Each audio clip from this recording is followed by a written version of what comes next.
Yes, greetings to all the viewers.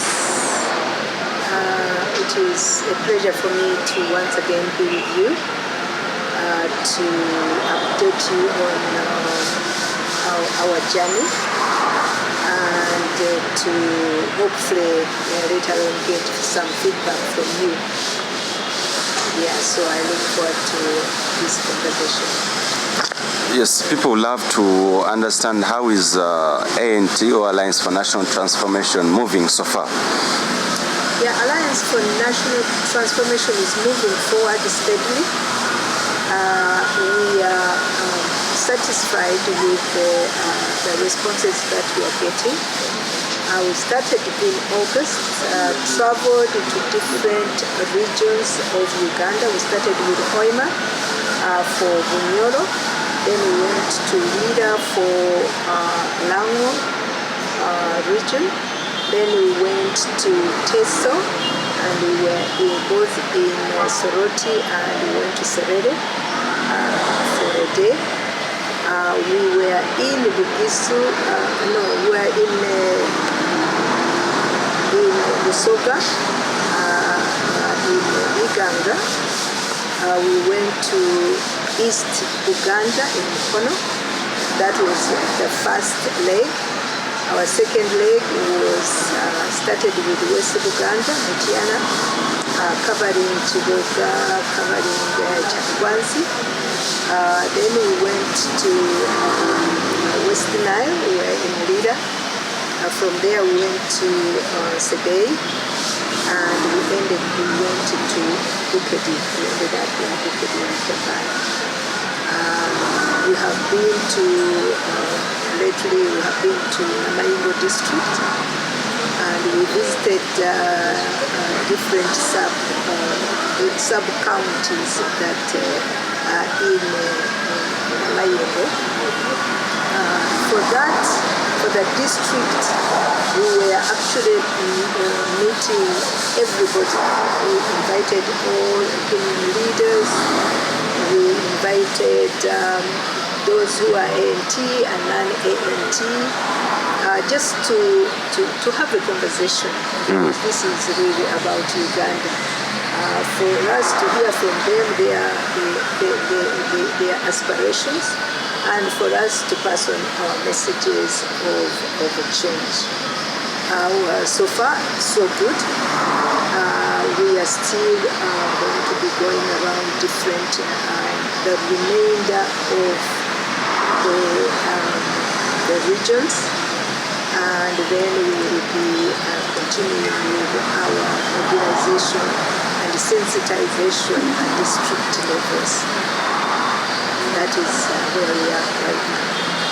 So far, so good. How are the people endorsing your ideas or the ideology so far? From what you've heard from the ground, are they endorsing what you're telling them? Yes, they are endorsing. They like what we are telling them. I think Ugandans many Ugandans, I think, have lost hope, because we have been in this vicious cycle of one dictatorship after another, every time promising hope and giving a very bad situation. There is a rampant poverty.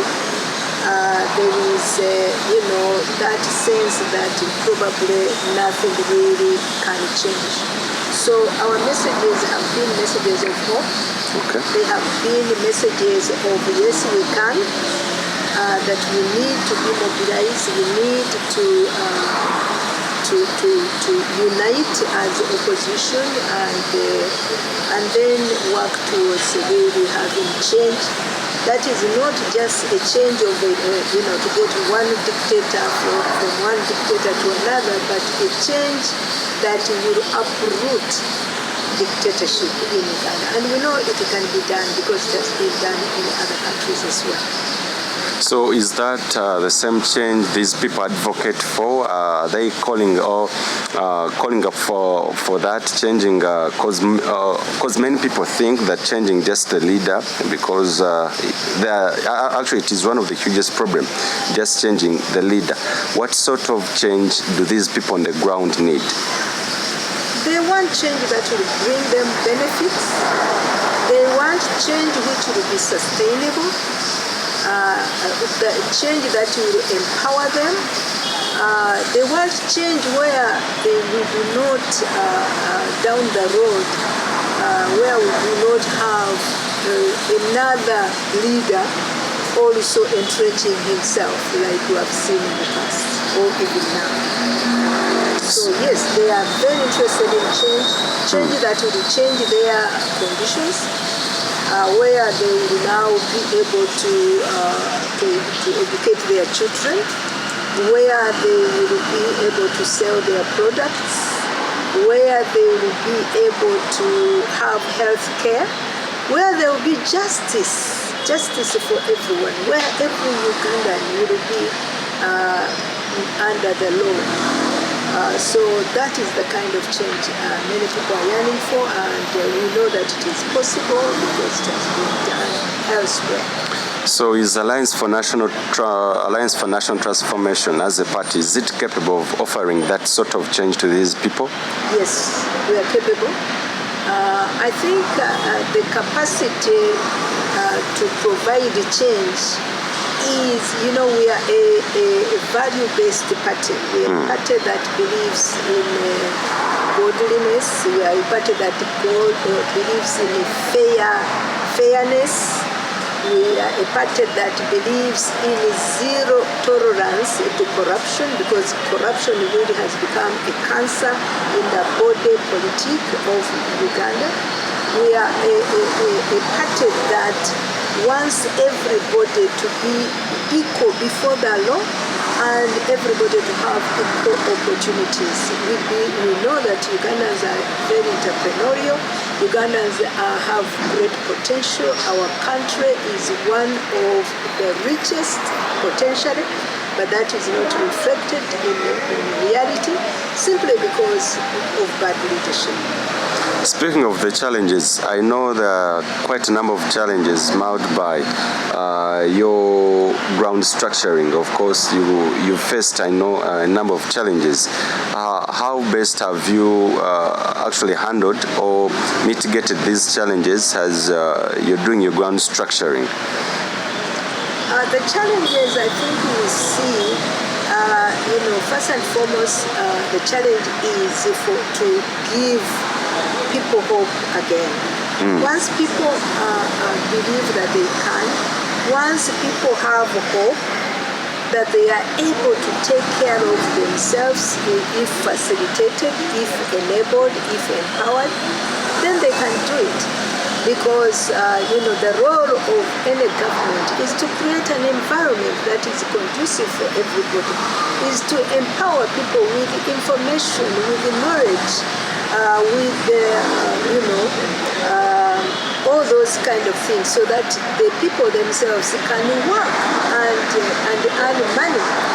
But as you very well know, this regime has chosen to disempower people completely, more or less impoverish the people so that they can become beggars. And that is not acceptable. That cannot build a nation. It doesn't build the people communities. It doesn't build families. So we think therefore that, if you empower the people, the empowered people will empower Uganda to prosper. Okay, speaking of leadership basically in Uganda, what are some of the messes or the mistakes the national resistance movement, what leadership mistakes the regime has done, and how best is ANT or Alliance for National Transformation willing to mitigate these leadership problems as far as taking Uganda forward is concerned? Personally, I don't call them mistakes because I think mistakes are not intentional.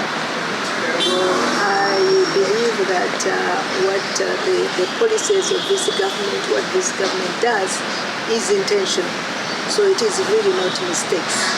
They have decided to, to promote, corruption, basically. Many of them, the scandals here and there, are just, they happen. And so I think they are intentional because nothing is done about them. The lack of services, education, health, that is intentional. Of course, if money is wasted in corruption, if it is taken by corruption, then that money is taken away from services. That means education, that means health, that means agriculture, which is supposed to be our most important sector, is neglected completely. I remember that we've been talking about modernization of agriculture since the late 80s. It is almost like 25 or 30 years since we've been talking about modernization of agriculture. Then you turn around, you see that modernization of agriculture is really using bottles for irrigation. That is intentional. And then the other intentional is in the security sector. A violation of human rights in Uganda is intentional. It is intentional when people are demonstrating peacefully, and then the police and the army is unleashed on them. That is intentional. That is absolutely intentional, and it is not acceptable. So what will ANT do?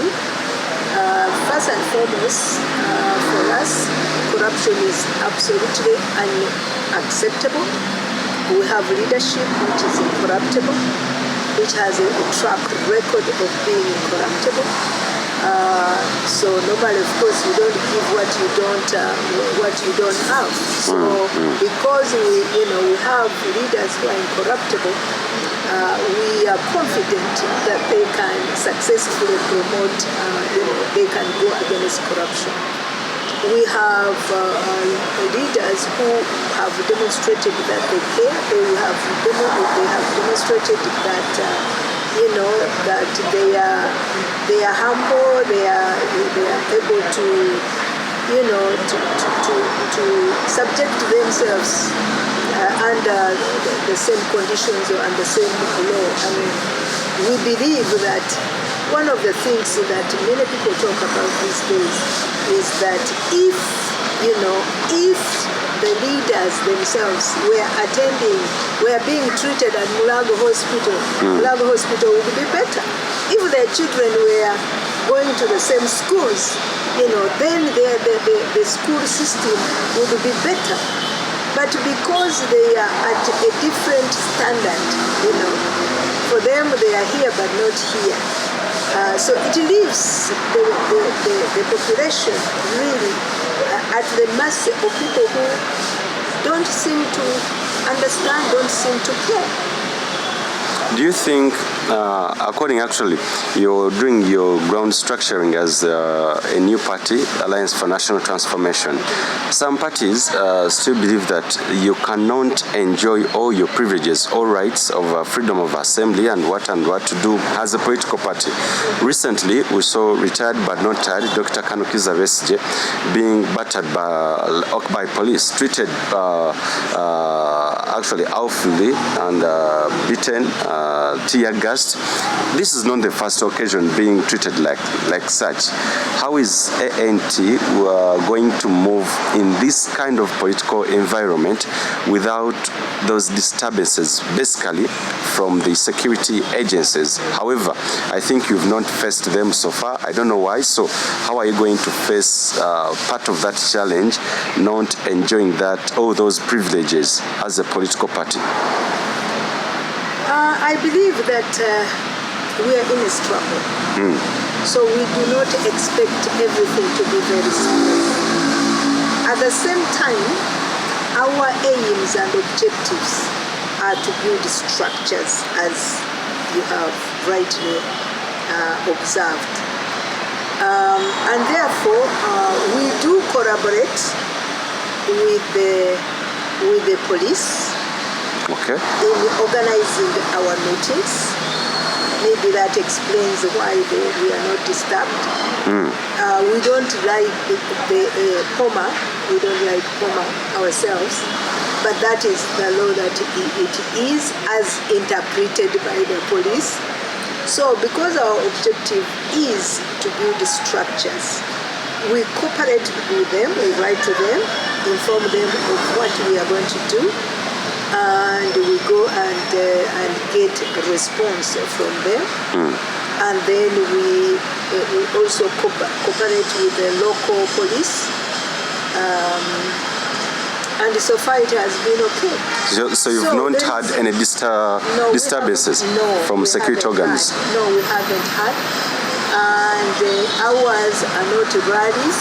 They are not in the open. They are inside mostly. So, we really haven't had any problem with them. So should we, Ambassador, just assume that other parties, for instance, the Forum for Democratic Change, the Democratic Party, don't they follow the POMA as you've just said? Because I see you say that you follow each and everything as directed in the POMA. So should we just assume that these other parties which cry for I wouldn't like to assume that, but obviously I cannot speak for FDC. I don't know what they do. I don't know how the procedures they follow. So you probably need to ask them. But I can tell you that our experience has been okay because we follow what they tell us. And we even say, if you want, you can come and listen as well. You are Ugandans after. Yes. Yeah, so that is our method. That is our method. That is ANT. We are not FDC, we are ANT. And we have values that govern us. And we have methods of work that also govern us. So, others, we don't criticize what others do. We concentrate on what we do. So what's your comment about other parties? For instance, of recent, actually, it's now becoming a norm. Forum for Democratic Change, actually, they actually consistently say that their ground structuring, all like their meetings are not, they're not allowed to assemble. What's your take on that? Because we know now you're into the same struggle, as you say. What's your take on that? Well, other parties, they're not actually, as they say, given privileges to some rights as political parties ought to have. I think all have to be treated the same before the law. There is our constitution, guarantees these rights, but they are violated by the security, services. So that is not acceptable. That is not right. That is why we are in a struggle.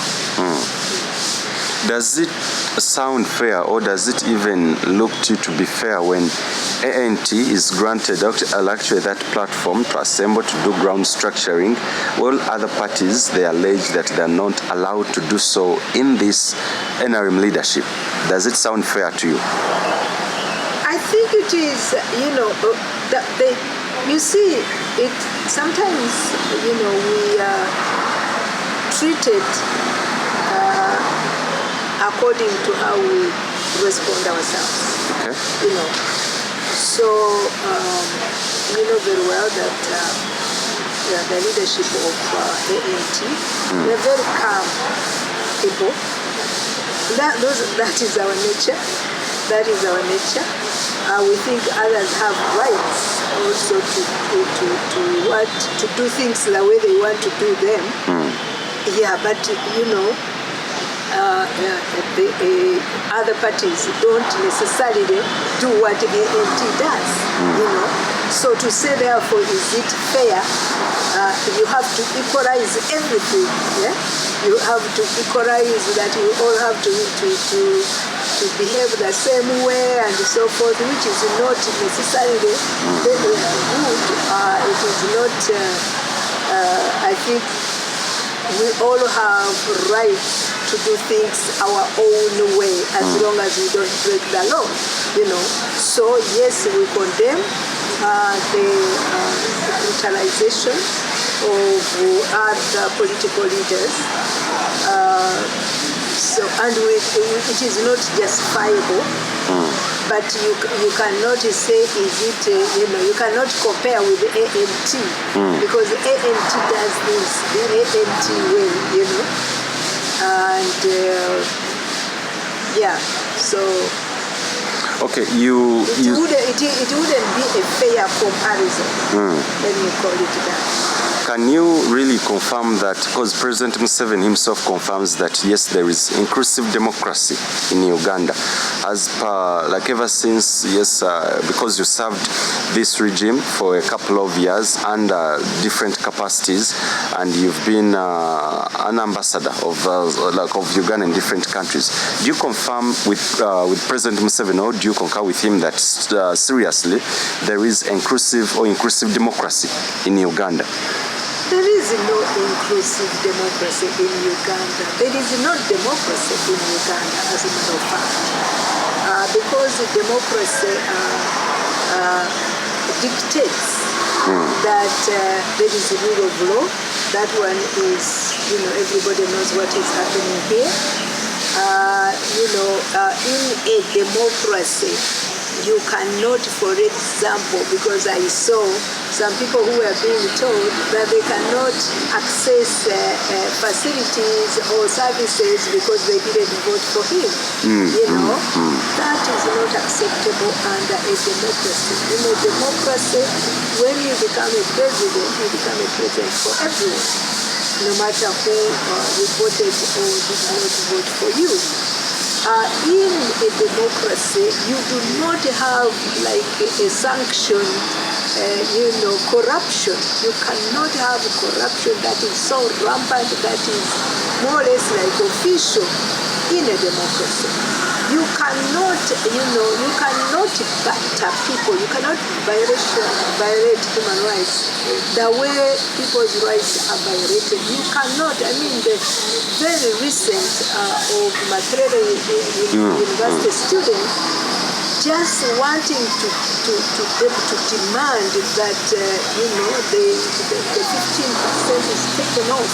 That became a crime that they have to be clobbered, they had to be, their residences broken into. And I mean, in a democracy, you do not have that kind of behavior. It is not.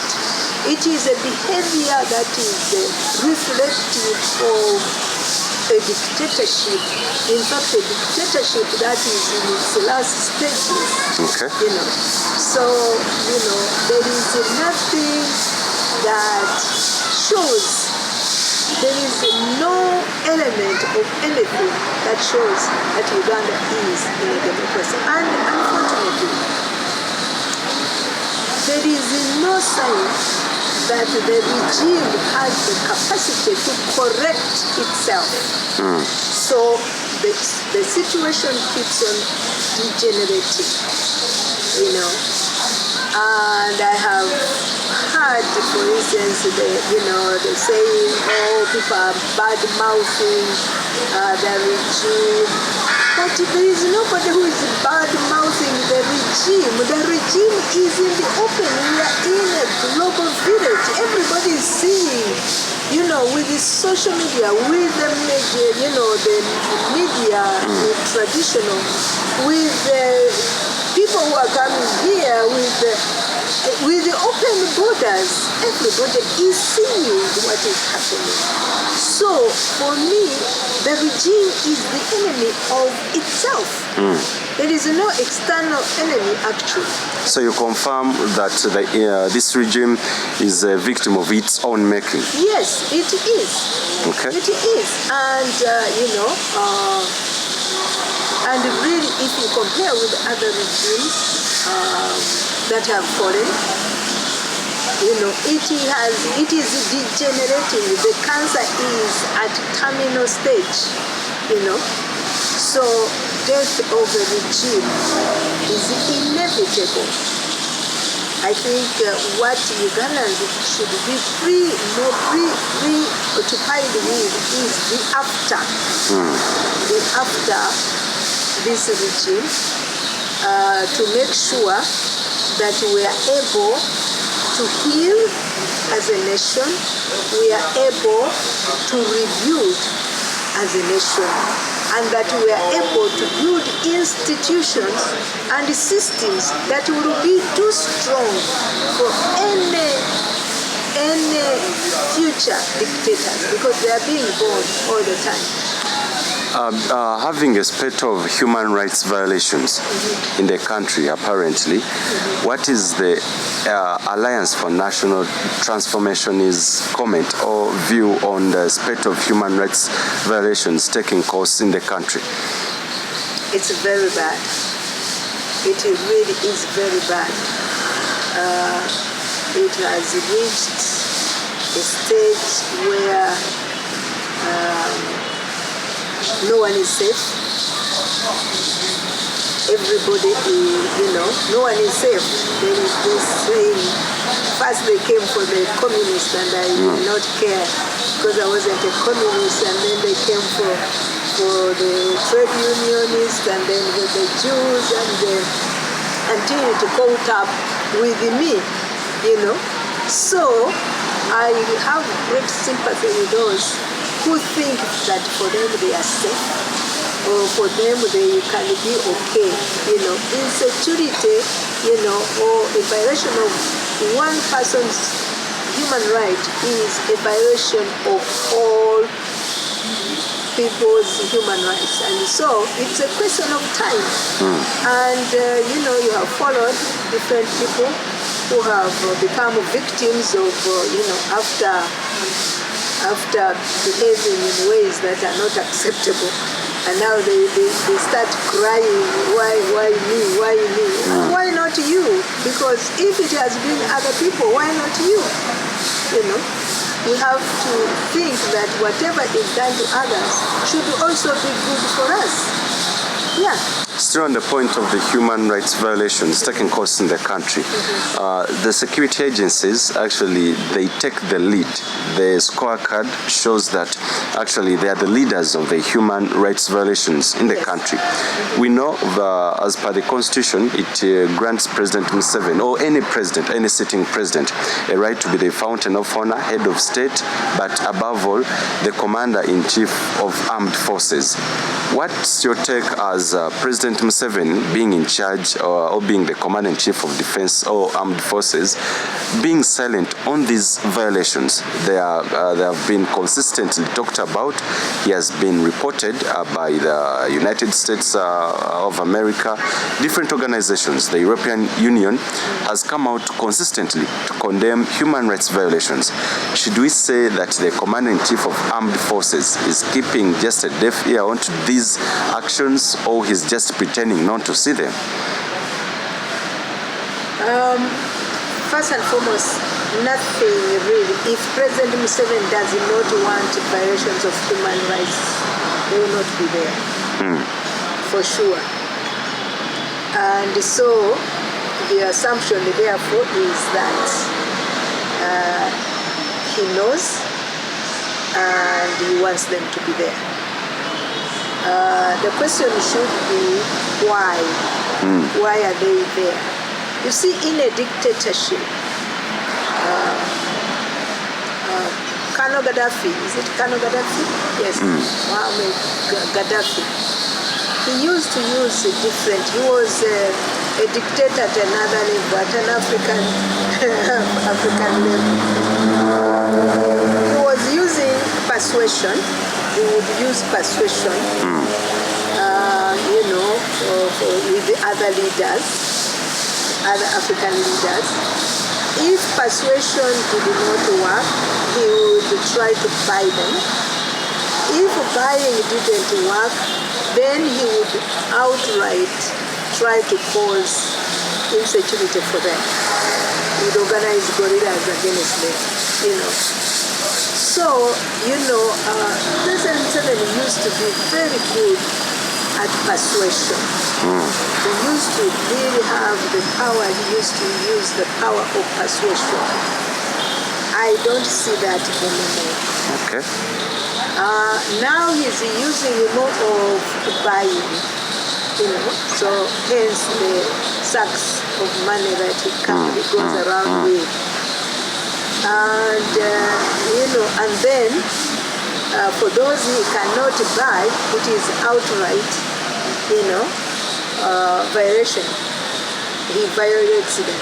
So that is what happens in all dictatorships. If you look at all dictatorships, that is how it happens. They try to persuade if they, because things have become so bad, there is no persuasion that he can't persuade us to keep him in power any longer. So he has to try and use, the fact that people are poor and therefore they can be bought. Sometimes with the 500 shillings or 1,000, and those he cannot buy, then it is, he would use coercive methods. Ambassador Edith, discussing things because you've, someone might ask or may ask, why now, why you speaking upon President Museveni, because you served under his government from 1986. Yes, you are actually named Uganda's ambassador to the Nordic countries, based in Copenhagen, Denmark, serving that capacity for 10 years. In 1986, you are named Uganda's ambassador to the United States, based in Washington, serving the capacity for 10 years. 2006, we are named Uganda's ambassador to the African Union, based in Addis Ababa, Ethiopia. You concurrently served as Uganda's ambassador to Ethiopia and Djibouti, serving in that capacity from 2006 to 2008. And we worked with the World Bank as Director and Senior Advisor, International Affairs, Office of the World Bank is Vice President for External Affairs.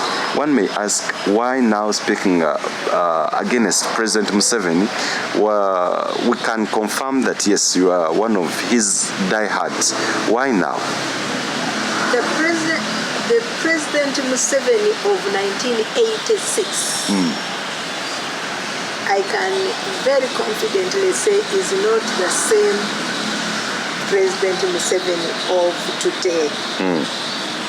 The President Museveni of 1986 went to, when he attended the OAU for the first time, he actually castigated other leaders, African leaders, for keeping quiet when Uganda was being butchered. That is the President Museveni of 1986. The President Museveni of 1986 was guided by the 10-point program of NRM that I'm sure you are familiar with. The current one is doing the exact opposite of the 10-point program. And therefore, you cannot blame me.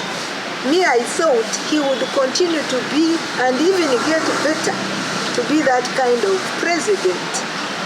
And, all the places where I served, I used to tell them that it was impossible under the NRM government for police or the army to violate human rights.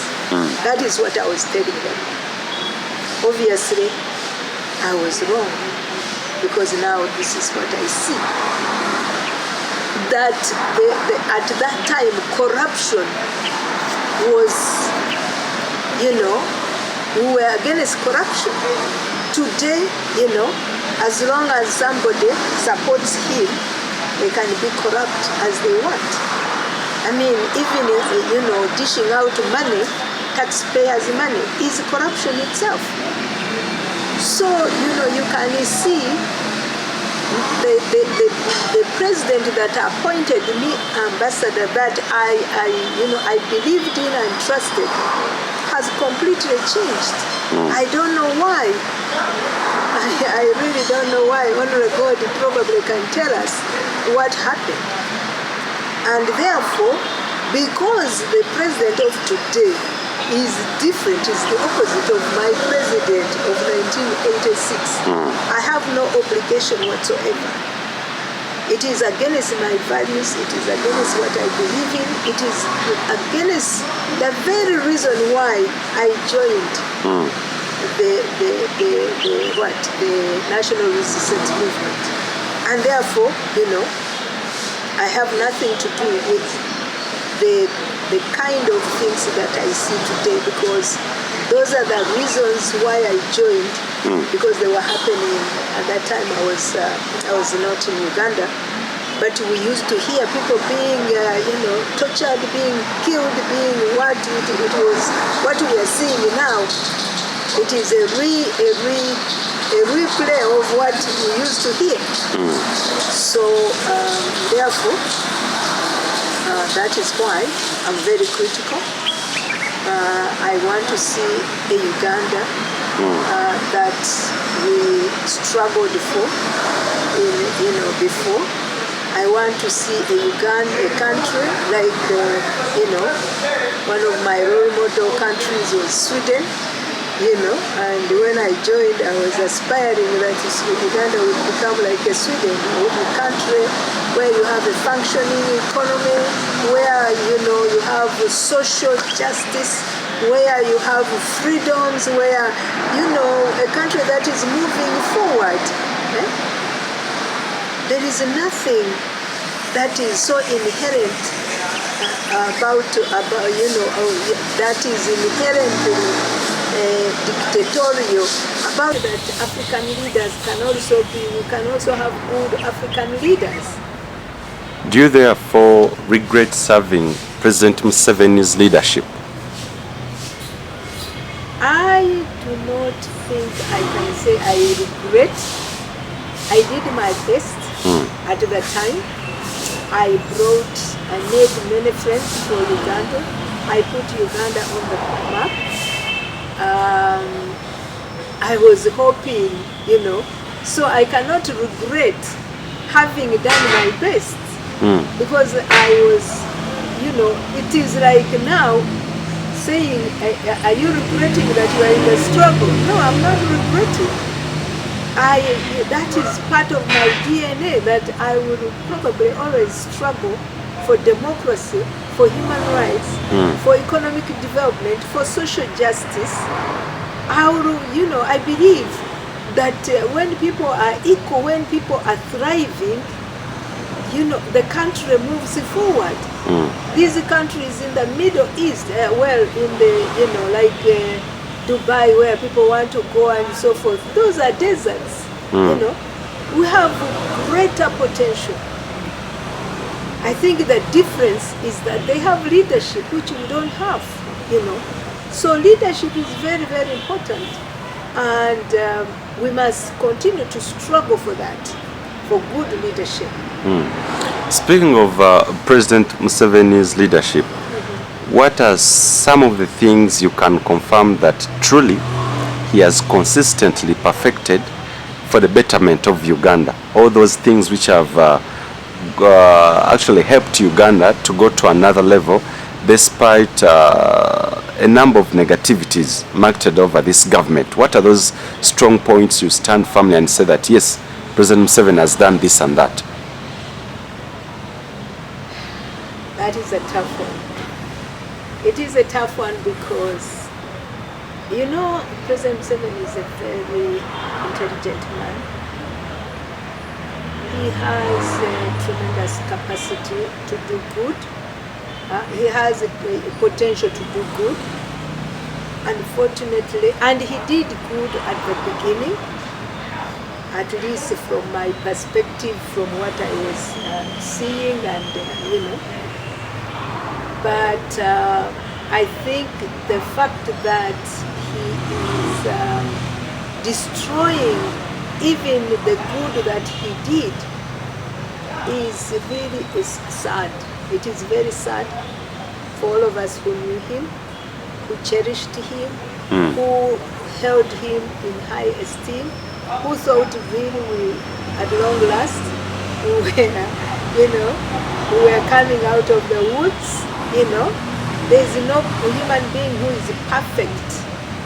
But when leaders are dishonest intentionally, eventually it really catches up with them, and they no longer see, because they are preoccupied with self-preservation, they cease to be capable of doing anything intentionally good. I hope you are getting me. Yeah. So he has, President Museveni has great potential, because I used to really feel very proud when we would be talking to officials of the countries where I was accredited, because he was making sense, he was logical, he was, you thought it seemed like he had foresight, and if I compared with other leaders in Africa, he made me feel good. So I really do not know.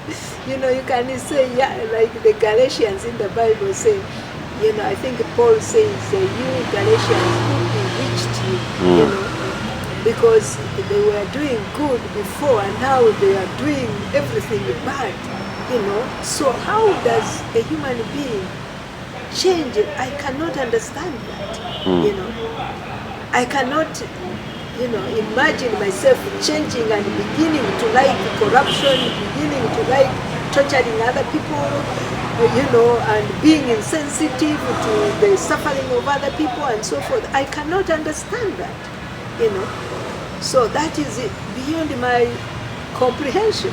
But that is what you see. Yeah. Okay, Ambassador, we see quite a number of people come out to say that those people all who have ever worked with President Museveni, once they come out to now the campaign or stand against him or talk ill about him, they many people think that these people are moles, just pretending to play their politics, but back or behind the curtains, when they are still in support of President Museveni. We see now you're now teaming up with General Mugisha Muntu. Previously, in the previous election, that was 2016, you are teaming up with Right Honorable John Patrick Amama Mbabas. How do you really prove, or actually make these people believe that seriously you're not part of that trend? They think that if you've worked with President Museveni, you come out and oppose him, you're definitely a mole. Yeah, first and foremost, everyone will be judged or seen by their fruits. So I think it is important that people analyze. They can analyze when I was ambassador of Uganda. So I think I can be judged according to my fruits, and so will the others. Secondly, and probably most importantly, for those who are analytical, people become moles for a number of reasons. One, material. People who are material minded, they are easily bought. And so because people know that President Museveni has perfected the art of buying people, very good, then they can, he buys whoever he feels can be helpful. I am not material, neither is General Mugisha Muntu. The record can speak for itself. The second one, people can be moles because of ideological reasons. I have already mentioned to you that for me, I supported the 1986 Museveni, and I am completely opposed to the current Museveni. And therefore, I mean, the values of this current Museveni are completely opposed to my own values. So there is no way, therefore, I could ever be a Moor. I don't need anything from him. I am opposed to whatever he is doing right now. I think that if some people have said if the Museveni of 1986 met with the current Museveni would butcher him. So, and I think they have a point. They have a point because he has completely changed. I cannot say why, but obviously people who are old enough to have known him in 1986, to have listened to what he was saying then and what he's saying now, they know that definitely the two are not the same. Talking of Museveni's leadership still, what are some of the things you can ultimately say that seriously with ANT, once we are given that opportunity to come into power, these are the leadership cores that will actually basically strategize on or stick onto to make sure that Uganda actually goes forward or has or gets a better change? First of all, in ANT we believe in leadership by example. What you say is what you do. You don't say I'm going to do this and then you do the opposite. We also believe in integrity. Integrity in everything that you do. We believe in fairness. We believe in justice. We are completely opposed, zero tolerance to corruption. So the rest, we believe in social justice. That means education, health. We know that Uganda has great potential in terms of natural resources. We are endowed by God. And so we need to harness everything. And we also believe in the people. Our motto is people first and your future. So we believe, if you see countries, look at Singapore, they don't have any natural resources. If you look at, these Arab countries, where Dubai is and so forth, Abu Dhabi, they have none. But they have had a leadership which believes in the people and has therefore invested in the people so that the people they are the most important resource. So our leadership therefore focuses on people and investing in the people and empowering and developing people so that they are the ones driving the development of the nation. Ambassador, I would love to pick your views on President Museveni's recent visit to the ghetto. Many people are perceiving it or taking it to be now a battle for the ghetto after many years actually abandoning these ghetto people. Do you think President Museveni is realistic to what he's saying that yes, he's now focusing on ghetto, or to what others say that he's now he's just using them for the upcoming election? Yeah, first and foremost, he should not be the one going to the ghetto. He should take people from the ghetto. Yes, because no Ugandan really should be in the ghetto. Okay. Yes, and it is possible to empower the young people in the ghetto and get them out of the ghetto. So I think it is suspect that newfound love for the people of the ghetto. Obviously, there is nothing that says children born in the ghetto are less endowed by God. In fact, you will find that the best brains may be there. And therefore it's right. He should have gotten interested in uplifting those children from the ghetto long time ago. He did not need to get he should not be the one following, Honorable Chablani, because that is from the ghetto. Now he also goes into the ghetto. He's supposed to be a leader, not a follower.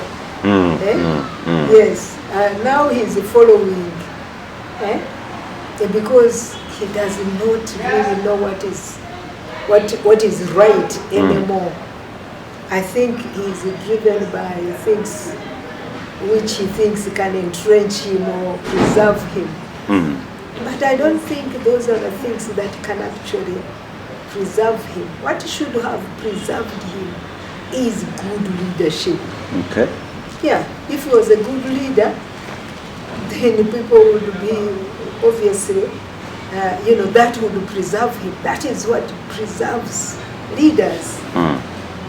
Not opportunistic kind of, approaches. So it's a very interesting new development and quite laughable, and it must be very embarrassing to all our friends and his friends before, those who thought that really he was a new breed of an African leader. And now this is what he's doing. So I don't know what motivates him. I know what motivates him, but I don't know why he cannot realize that cannot preserve him. Do you think he has any plans to uplift the livelihood or the standards of living of these ghetto people? I don't think so. Somebody said that poor people are the ones who are easily governed.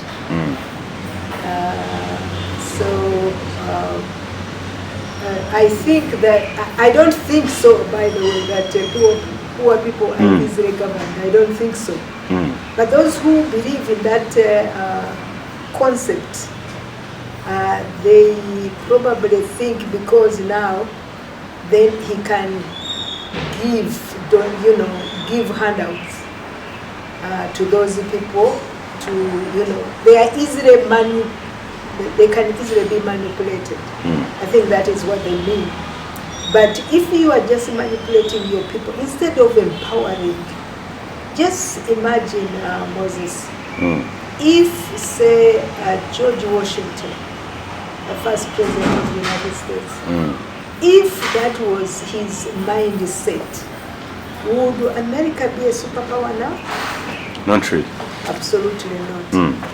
So, it is very unfortunate, therefore, that we have a leader who is not thinking about the Uganda of, say, 200 years from now. The Uganda that could also be prosperous, where our future generations, because none of us will be there, can also look back and say our forefathers built this nation, and and you are benefiting because of them. Do you really concur with people who say that due to the Bobi Wine pressure, of course he was, I think he's still the ghetto president, because many people prefer calling him the ghetto president, Who? Bobi Wine. Do you think that since he came out to raise a number of issues that affect these ghetto people, and some people came out to say that maybe, or something else, that there is some pressure being mounted onto President Museveni, that's why lately this year he came out to actually in quotes, to show his love to these ghetto people? Is it just because of pressure or something else? First and foremost, let me just comment a little bit about Honorable Chambrani. I think he's an amazing young man, definitely with a great future in terms of leadership of this nation. He has raised pertinent issues. He has been transformed himself, you know. He has allowed himself to be transformed, and he is, I think one of the things that I admire about him is that he has resisted the temptation to be bought. Because for sure, those who know what the president does, he must have tempted so many times to buy him. So that is a value that I admire in the honorable, and that in spite of the pressure he has had, he has stood firm. So I think, obviously, this business about the ghetto, it's about Honorable Chambrani for sure. Yeah, I think he has raised, which is also good, which is good because these people need attention, but appropriate attention to uplift them, not to use them. I think that is what is very, very important. Do you think, these handouts, now President Museveni, I remember it was year 2018, it was September, he gave out 100 million to the ghetto people of in Kamocha. And still, it was the same thing in Chibuye and Katwe, and he promised them quite huge sums of money. Do you think really sums of money or handouts can they solve the ghetto problems or the ghetto problem in Uganda? Absolutely not. In fact, it complicates it because it builds in them a mentality, a dependency mentality, which I think the president wants. But let me also say that the money that he hands out, whose money is that? Is it from cows, his cows? Where is it coming from? Obviously, it is taxpayers' money. It is the people of Uganda's money. It is even those people in the ghetto's money because they also pay tax. Everything you buy has tax on top of it. So I think, people say it as if he's dishing out money, which is not even his. It is not his money. So why should he be dishing it out? It's a saying that instead of giving somebody fish, teach them how to fish. That is the kind of that a person who wants to help you will teach you how to fish. They will not. Maybe if you are very hungry, they can give you even already cooked food, fish. But the next day, you should be able at least to cook your fish. And the following day, you should be able to fish your fish. That is what help. It looks like. It is not a handout. So anybody who gives you a handout is actually undermining you.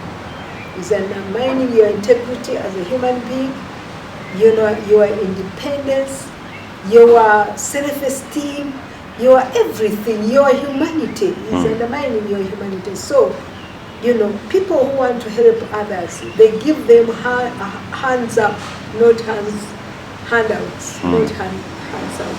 Yes. Having a deep scrutiny onto the battle for the ghetto, Bobi Wine versus President Museveni.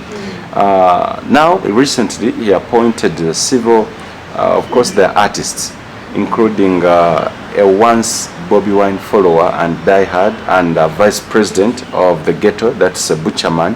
He came out as well to appoint Catherine Kusasila, an artist as well, as part of his advisors, he went ahead to appoint Jennifer Full Figure, still an artist or once an artist, as a mobilizer in Kampala, which has actually went ahead to bring a lot of wrangles now. By then, I think this week's from the dawn of this week, and the leadership in Kampala, most of them, they're now having mixed reactions over the president's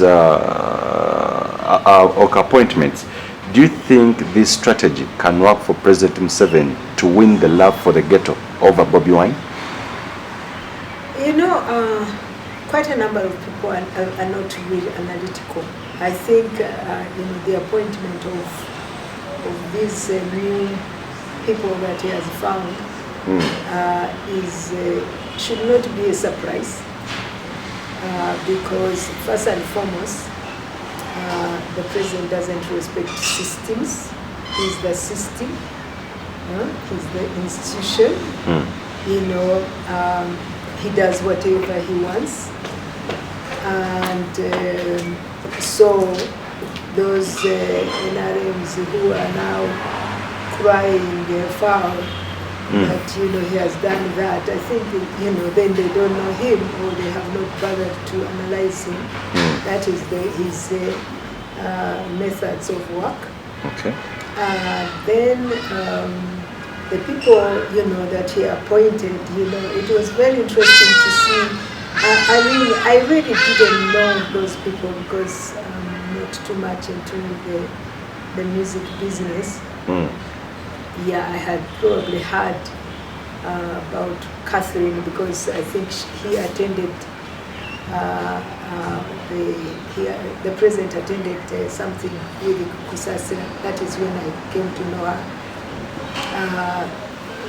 The other lady I really didn't know, and I had, then I saw, the kind of things that, the way she talks, the way, very uncouth and very, very strange. Then I see this butcher man smoking whatever funny things and bragging about,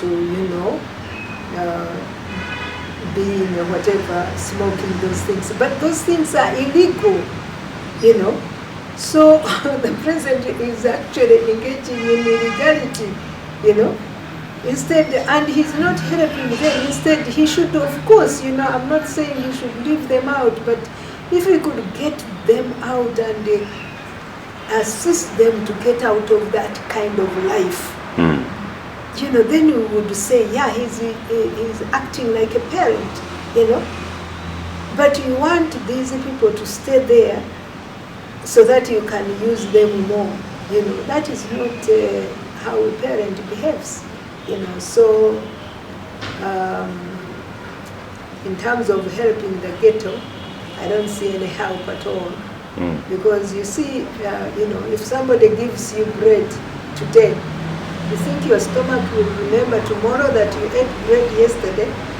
No. So I don't see, if he wanted to transform the ghetto, then he would build schools and put there very good teachers and help these kids to go to school. Then you would know that he's transforming the ghetto. But, bringing sacks of money, those who have received those sacks of money yesterday, I don't think they have that money today. Speaking of, actually, this is one of the questions I love to ask to most of, or to many people I host. The problems, of course, we have a lot of problems as a nation, but there are those hugest or those biggest problems we have in Uganda. Ambassador, I'd love to pick your insights onto this. What are those hugest problems or biggest problems Uganda is encountering right now? It's the governance. That is the crisis. It's a man-made problems. Okay. Because we don't have natural problems, really. We are very well endowed. God generously gave us everything in nature. But unfortunately, the leadership leadership. It is number one, number two, number three. Once we resolve that, there is nothing that you can stand in our way towards development. How best can Uganda, or Ugandans of course, solve this problem? How can this problem be solved? Yeah, this problem is going to be solved. First of all, we need to get rid of a dictator, and then get rid of dictatorship. Those are two different things. Because you can get rid of a dictator and stay with the dictatorship.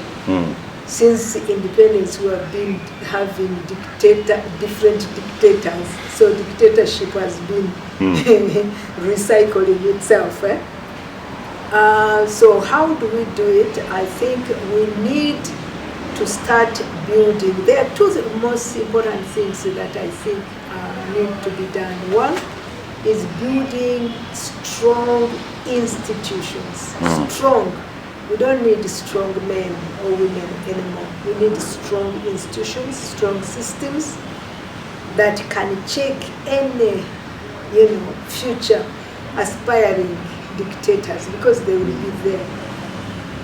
We need education, civic education. So people know that development, that services are rights. That freedoms are rights, that, they are rights of a citizen, so that they do not accept handouts. And Ugandans must reject handouts because they are not helpful. They are the ones keeping us, in this kind of a situation.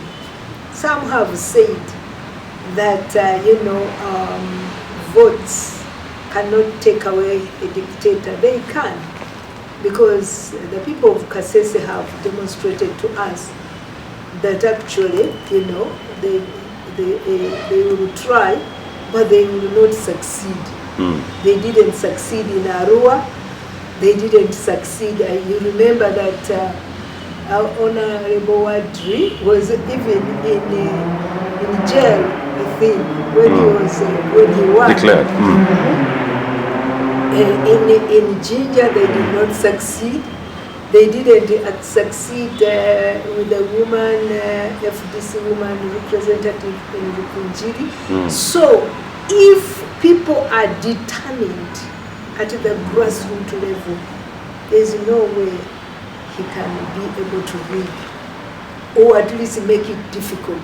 But if he comes and is giving 1,000 shillings, 500 shillings, and the people are taking it and they are thinking, and they sell their, their vote, it is very, very unfortunate. Therefore, my message to Ugandans is that if we want change for ourselves and for future generations, we must reject to be bought. We must demand, that we, build institutions. We must be part of building institutions that will safeguard everybody. There's the Alliance for National Transformation. As you've just said, that there are some, of course, opposition leaders who think that an election only cannot uproot President Museveni's leadership. Does Alliance for National the Alliance for National Transformation believe that seriously an election, just an election, uproot President Museveni's leadership?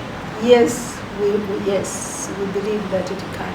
And how are you going to make sure that through an election, because many professors, many political analysts, many people have come out to say that President Museveni has kept his group, has actually tried all means, possible means, to keep his grip onto power.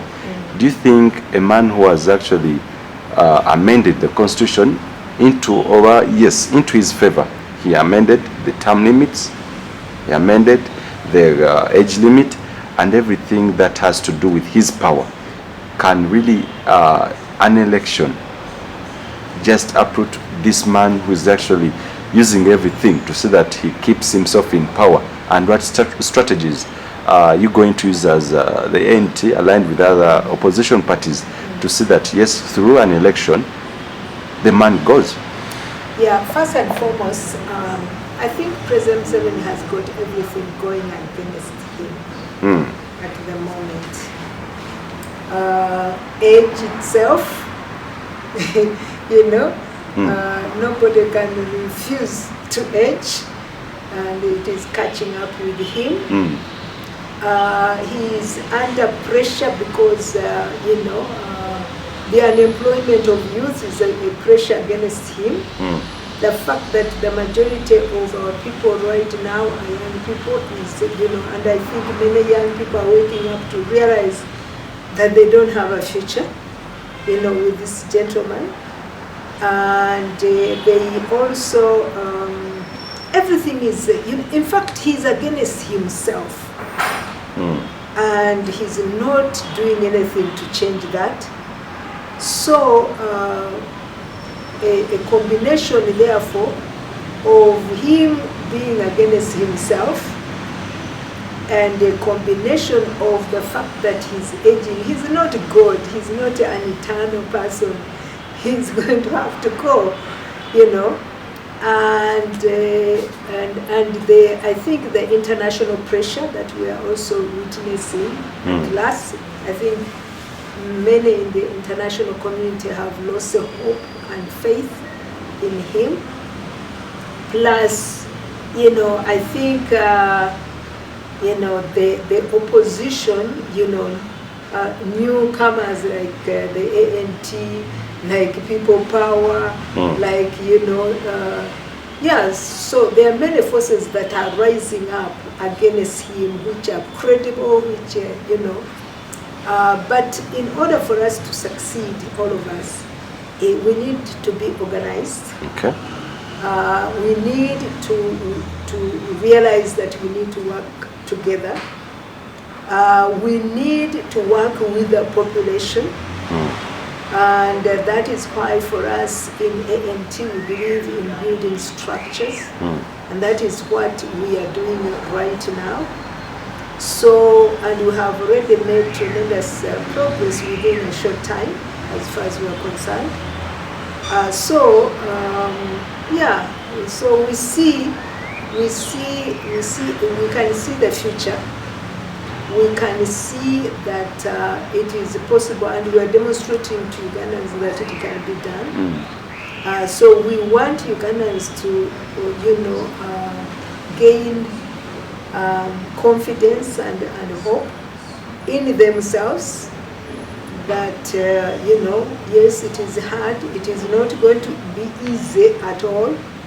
In fact, it may get worse until it gets better, before it gets better. But there is a future for Uganda. Lastly, talking of now focusing on to the opposition, fact be told, the national resistance movement has grounded herself or itself onto, has grounded structures. That's the fact. Rather, it is now the opposite to the opposition. ANT believes in ground structuring. FDC doesn't believe in that, and that's why General Mugisha Muntu plus the FDC parted ways. Now you're talking about cooperating with the population. Do you think an opposition in Uganda with political ideologies which are totally different, can they seriously come onto the same table to work together with ideological differences, and others believing in structures, others not believing into that? Can these ideological differences really be changed in just a space of 1 year to see that you join your forces and gain power come 2021? I think we can work together. We will not become one because we have different approaches and different ideologies. But I think what is common among us, we all want change. Okay. And for us to have change, we need to work together. And I think that is what even the population is demanding.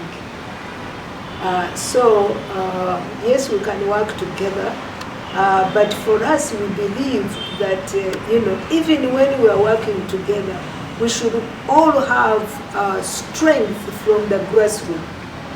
So we would encourage even the others to build their structures from the grassroots, so that they have strength from the grassroots. So that when we work together, or when we are merging strength from different political parties. Yeah. When you say that, yes, you can take over power come 2021, still someone takes it as just a fantasy, because NRM, yes, is well grounded on like with the structures, and the opposition it is an opposite, like to the opposition. How can you confirm and actually make these people believe that seriously, if we join hands 2021, we can not only push President Museveni out of power, but even the NRM leadership, because those two things are totally different.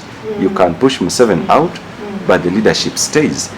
Do you really agree that with a divided opposition as we see it right now, can it really take power with the grounded, actually competing with the grounded nationalist movement leadership? First and foremost, I really don't think that there is a strong NRM. NRM is President Museveni, and President Museveni is NRM. And so when you get rid of President Museveni, you are getting rid of NRM as it is, because obviously, I have so many friends in NRM who are still in NRM, and many of them really, they are, this is not the NRM they envisaged, but they are there for different reasons, and so NRM without money, those sacks of money is not there. NRM without soldiers and police, clampering on people is not there.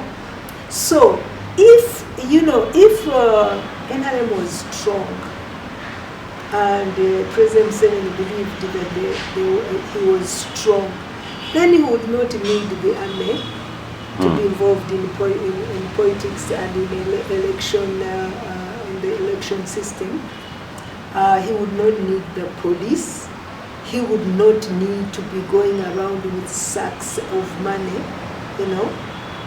So he knows that his strength is that money and the security organizations.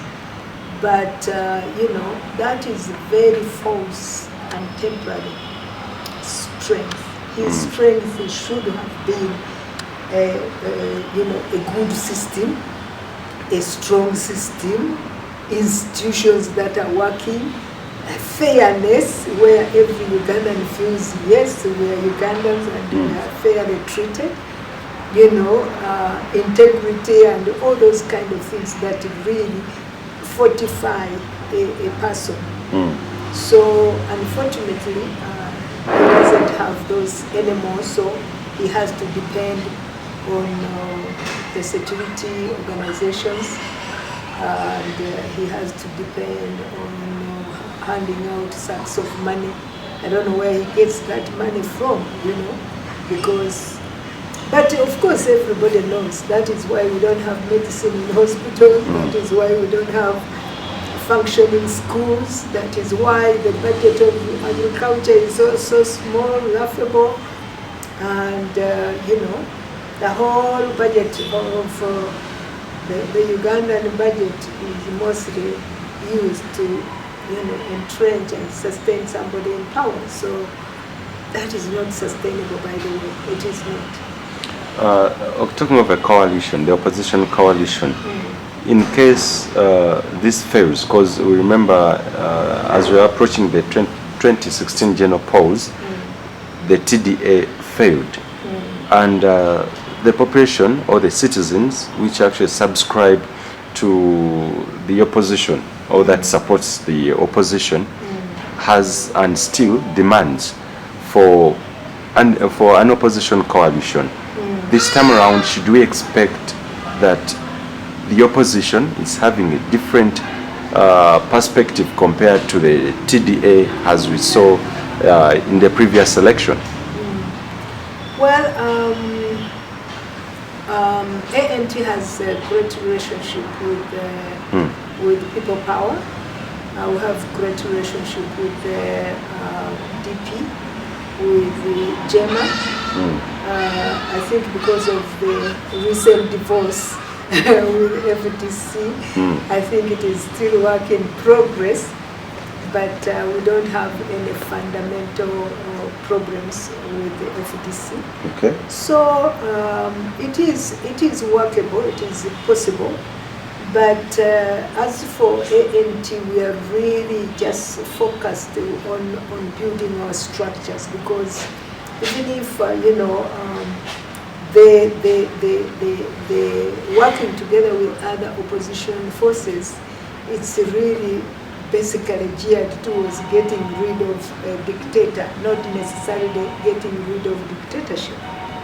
So for us, therefore, we believe in order to get rid of dictatorship, we must build strong, entrenched systems and institutions so that we can safeguard the future.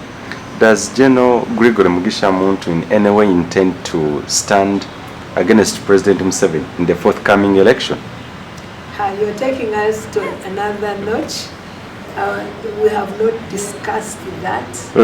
And the reason we don't want to discuss it right now is because we want to focus on where our focus is. Because even if he wants to stand, he will need the strength, the structures, and that we are building right now. So it's like we don't want to put the cart before the horse. We want, we want to concentrate on what we are doing and strengthen ourselves, because as you know, we are a young party. So we don't want to get into the excitement of whatever, because excitement is good, but it can be it can distract you from pursuing your course. Some people have hopes in General Gregory Mugisha Muntu. In case an opposition coalition fails, should we expect in one way or the other for the General to turn around to say, yes, let me represent ANT at least for the presidential race, in case the coalition fails? No, I know that many people they want him to declare right now, which is resisting, because for the reasons I have told you, that we want to concentrate on first things first, because as I said, even if he stood, he would still need those structures, and therefore it is important that we concentrate on that. But I think the most important thing is that the people of Uganda have seen in General Mugisha Muntu a leader, a leader who has integrity, a leader who is interested in the welfare of Ugandans, as opposed to his own family or himself. A leader that has the intellectual capacity, but also the experience and the know-how to really, pull this country out of the hole where we are right now. A leader that is fair-minded, because this country is going to need a lot of healing. Healing between different religions, between different tribes, between different individuals, you know, in a way, every Ugandan is going to need a second chance, Okay. you know. And really, you know, General Muntu, through his experience and his track record, has shown himself to be a leader that is capable, that understands that is important, but also has the capacity to make it happen.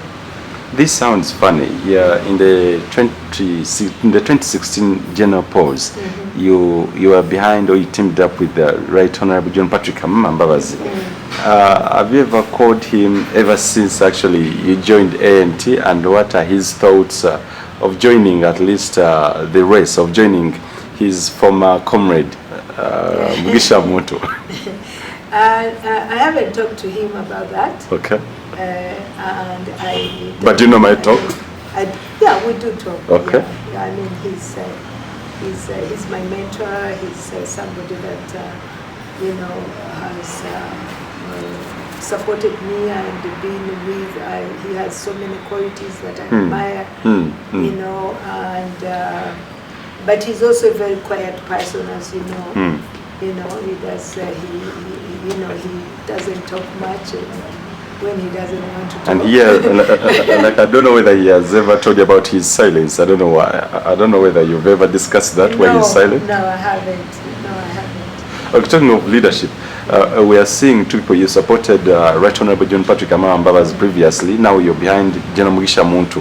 Could there be any differences or similarities between these two leaders? Because they are all leaders. They are both very serious people. They are both, I think, you know, very committed people. You know, they have, so they are strong in themselves, you know. So I think both of them, you know, have lots of similarities.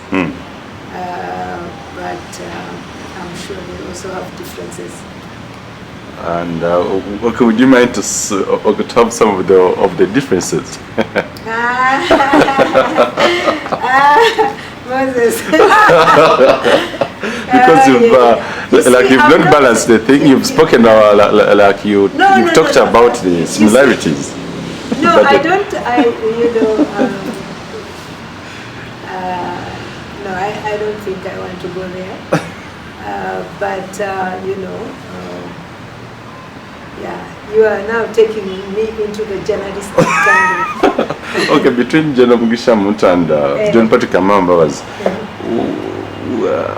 to Ugandans watching you, who can make actually, or who can transform Uganda to that right destination? You think that seriously they can, or this either party A or B, they can seriously transform Uganda between Mugisha Muntu and Mbabazi? I would rather compare Mugisha Muntu and President Museveni. Yes, because no, quite frankly, I think even you know, the Right Honorable would have made a good leader for Uganda. Okay. Of course, he has many challenges. He has. You know, he's blamed for so many things in NRM. Some rightly, some wrongly. So Mugisha Muntu has left NRM long time ago, as you know. And he's one of those who opposed the removal of term limits. You know, so you know, I think many people give Mugisha Muntu more credit than they would do, for instance, give the other one, the Right Honorable. But I think that the Right Honorable Wamala Moses Ross would have made serious leader. He's a very serious guy. He's somebody who is determined, who is, you know, and I who I don't think would have entrenched himself, you know. I think the biggest challenge we have is the leaders who really, you know, the reason which actually President Museveni gave for Africa. You remember when he said that the problem of Africa are leaders who, you know, don't want to leave, you know, the scene, people who don't want to leave a legacy, you know, behind, a good legacy.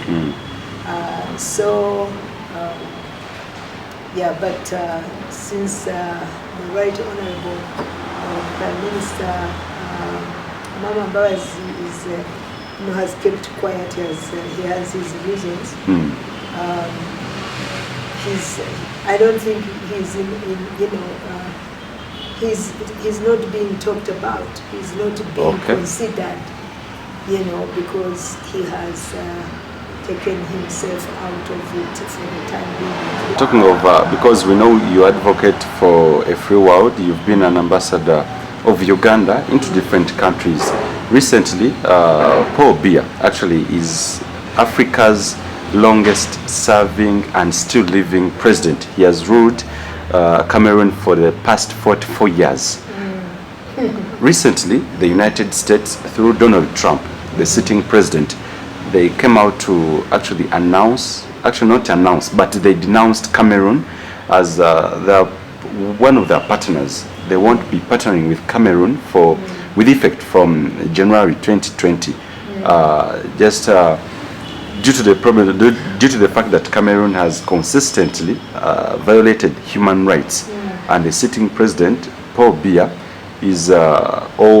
he was actually pinpointed for being on the front line of violating human rights of the people of the Cameroon of the people in Cameroon. Do you see this happening?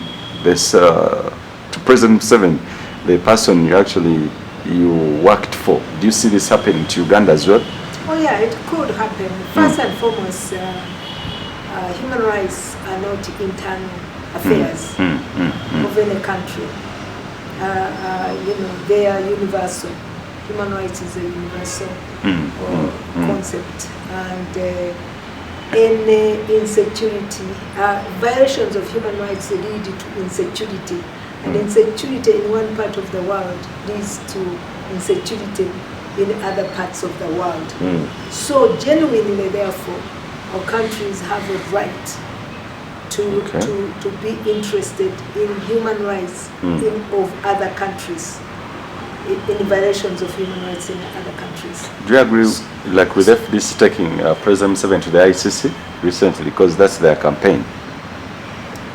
Yeah, I think, I don't know. I really don't know. I think that was another stretch, but the violations of human rights in Uganda, they are quite alarming. And I think our partners, our friends, are alarmed equally by the violations of human rights in Uganda. As I told you, it is something that I thought could never happen. And now it is happening in my eyes, you know. So, yes, it could happen because, you know, remember, we have come from a country that was considered to be a model for development, and having a president who was considered to be a new breed of African leaders, to now, you know, many of his people being denied visas, and you know, and so we are not looked at the same way anymore. And so, you know, and that is, we should not be blaming those people who are looking at us like that. We should blame ourselves, because we have put ourselves in that situation. Yeah, so there's no reason why, you know, if President Museveni, he knows exactly what is right, he knows exactly what he was doing then that made him, made people believe that he was a new breed of an African leader, and he's the one who has chosen to depart from that. So he can't be blaming other people. When when you see the way they treated the students at Makerere University, in broad daylight, the whole world watching, security forces, breaking doors of dormitories. That is outrageous. That was, in fact, for me, I am surprised that Ugandans are not outraged enough, because that is outrageous. And remember, these are also, these are kids, and most of us are parents, we also have children. Suppose our children were being treated like that. Would we accept it? Would we find it fun and okay? No, we wouldn't. So, these are children of Uganda. These are the future, future leaders of this nation, that were being brutalized. So, it is not acceptable. So, your question, whether it could happen to Uganda, yes, I see it happening actually. In case, I don't know whether you would love to, in case you get an opportunity to meet President Museveni again, I don't know whether you love to, what are some of the things you'd actually talk about in a form of advising him so that our nation goes back to the right track, goes back to the basis and the foundation where he wanted it to be? I don't know whether you would love to grab the opportunity, and how would you advise him? To advise a person, they must be capable of taking advice. I hardly doubt. Okay. You can see the way he treats people who disagree with him. So I don't think that I would look for that, because I don't think it would add any value whatsoever. It is not that he doesn't know. I think he knows. He has chosen to for his own reasons, and therefore, really, I don't think all these people who are earning salaries as advisors, none of them is advising him for sure.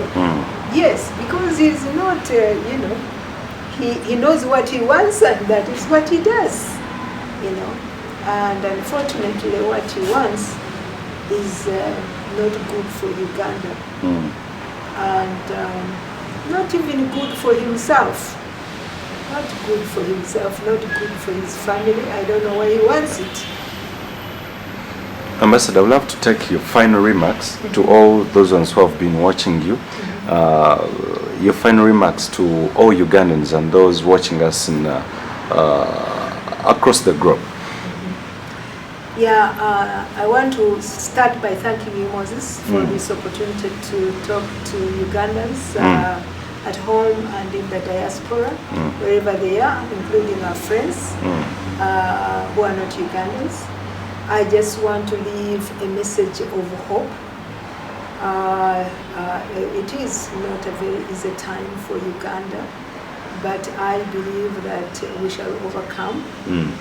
It's not going to be easy, but again, I believe that we shall overcome. We want to ask that all Ugandans be diligent. All Ugandans encourage themselves. If you have no one to encourage you, encourage yourself. We need Ugandans to reject handouts, to reject dictatorship, to reject to be second-class citizens in their own country, to reject the condition we are finding ourselves in, and to work for change. Peaceful change. We advocate for peaceful change because we want all Ugandans to be there to celebrate when eventually win. I also want to encourage Ugandans to support the Alliance for National Transformation. This is a value-based party, a party that believes that for us to have sustainable democracy and development, we need to build very strong, entrenched institutions and systems that will, outlive all of us, that will propel Uganda into the future. So, we are committed to short, medium and long term, developing our party, making it strong, and using our party to also build, to work with the rest of Uganda, to build Uganda for all Ugandans, for today and for tomorrow. So we are our logo, or our motto is people first. In everything that we do, we are thinking about the people of Uganda and to build a new future. And we believe that together we can build a new future, a country that every Ugandan will enjoy and love to call home. All right, it's been nice hosting you, Ambassador Edith. Looking forward to having any other time if time wishes.